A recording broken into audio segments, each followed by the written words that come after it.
Сәлеметсіздер ме? Бүгін кимешек тоқуымыздың 4-ші сабағын өтетін боламыз. Бізге қажетті қатарды тоқып алдық. Былай қарай 13 қатар тоқыдым. Және ол 11 сантиметр болды. Ал маңдайдан 9 өрнек тастап кеттім. 4-ші қатарды тоқуымыз үшін ең алдыменен кимешегіңізді оң аударасыз, тоқып атқан дүниеңізді оң аударасыз да, осылай өзіңізге қаратасыз. Жоғарғы жағы сізге қарап тұру қажет. Және мына жұмысшы жібіміз міндетті түрде оң жақ қолыңызда болу керек.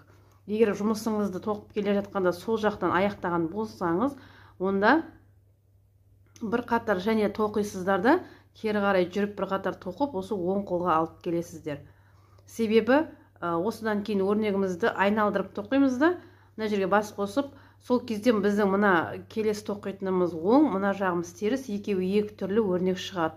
Сондықтан да осы жерге мән бересіздер, міндетті түрде жұмысшы жібіңіз оң жақта тұруы қажет. Енді осында екке қанша бас қосамыз. Қараңыз. Менде мына маңдайда мен маңдайға 9 өрнек қалдырдым. Мына осында 9 өрнек қалдырдым. 9 өрнек қалдырдық, иә? Енді иегімізді шығаруымыз үшін осында иегіміз мына маңдайға қарағанда кішілеу болады ғой.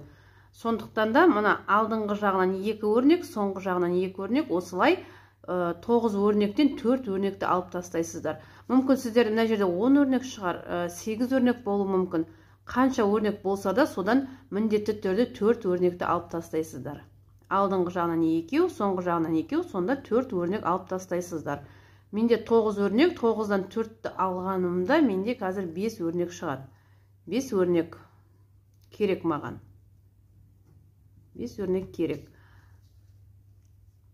Енді 5 өрнек үшін мен, мына бір өрнегіміз бар ғой, осында тұрған мына бір өрнегіміз, осы бір өрнегіміз біздерде 4 бас болып есептеледі.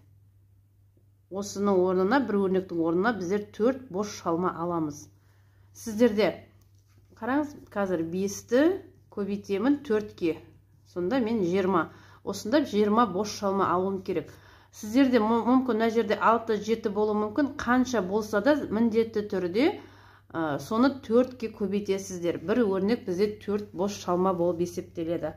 Сонда мен қазір 20 бос шалма алуым керек. Міне, осылай аламыз да. Енді қатты тартпайсыздар, бос қылып, осылай 20 бос шалма аламыз.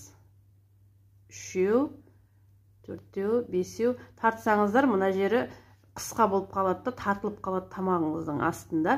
Сондықтан да бостау қылып аласыздар. Каналға тіркелмеген болсаңыздар, тіркеліңіздер. Лайк басып, комментария жазуды ұмытпаңыздар. Осылай 20 бос шалманы алдым. Енді мына екінші жағыменен біріктіреміз. Екінші мына бірінші тұрған 3 бос шалмамыз бар ғой, бір бағанша тұр. Осының жоғарғы жағынан біріктіргіш ілмек арқылы осылай біріктіреміз. Енді өрнегімізді тоқуымыз үшін мына ортадағы ұяшыққа түсуіміз керек. Соған дейін 3 біріктіргіш ілмек арқылы осылай ортаға барамыз. 2, мынау үшіншісі. Тоқымай осылай біріктіресіздер. Және осы жерден өрнегімізді жалғастырып кетеміз. Айналдырып тоқып келесіздер. Осы жерге дейін, осы жерде қайта кездесеміз. Қатарымызды аяқтадық. Енді өрнегімізді тоқимыз. Мына жерге 5 өрнекті едік қой, сол 5 өрнекті тоқуды бастаймыз. Ең бірінші алғашқы өрнегімізді мына бірінші тұрған бағаншамыздың жоғарғы жағынан тоқисыздар. Мына бағаншаның жоғарғы жағынан бірінші өрнегімізді тоқимыз.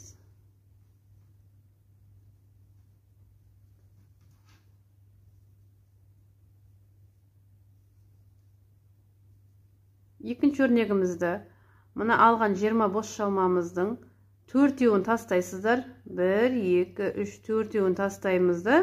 5-шісінен екінші өрнегімізді тоқимыз. Яғни әр өрнектің арасынан осылай 4 бос шалма тастайсыздар да бесіншісінен өрнек саласыздар.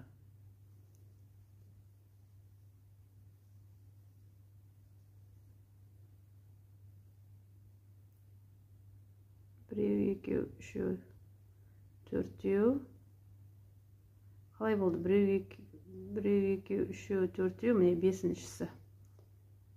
Егер түсінбей жатсаңыздар, описанияға инстаграмымды белгілеп кетемін, сол жерге дайректке жазсаңыздар, сұрақтарыңыз болса, міндетті түрде жауап беремін. Бірақ инстаграмдарды активмей отырмаймын. Оған уақытым жоқ. 1, 2, 3, 4, 5-шісі. Бірақ қойылған сұрақтарға міндетті түрде жауап беруге әрекет жасаймын.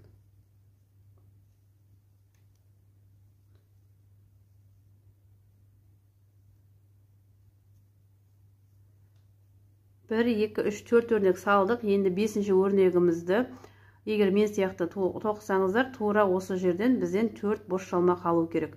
1, 2, 3, 4-еу қалды. 5-шісін мына бірінші тұрған бағаншаның жоғарғы жағынан тоқисыздар.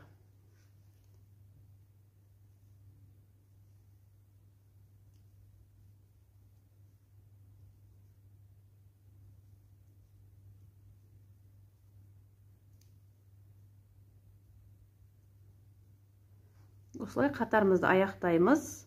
Мына алғаш алған 3 бос шалмамыздың 3-шісінен біріктіріп, осылай аяқтайсыздар.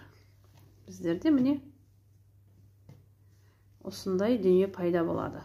Мына жоғарғы жағы осылай пайда болады. Енді осыдан былай қарай біз мойнымызды тоқимыз.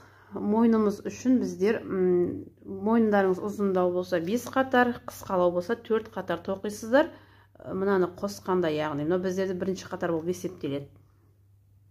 Мен қазір 5 қатар тоқимын. Мынаны тоқыдым, бір қатарын енді 4 қатар тоқимын. Узорға келген кездері ары қарай жалғастырамыз.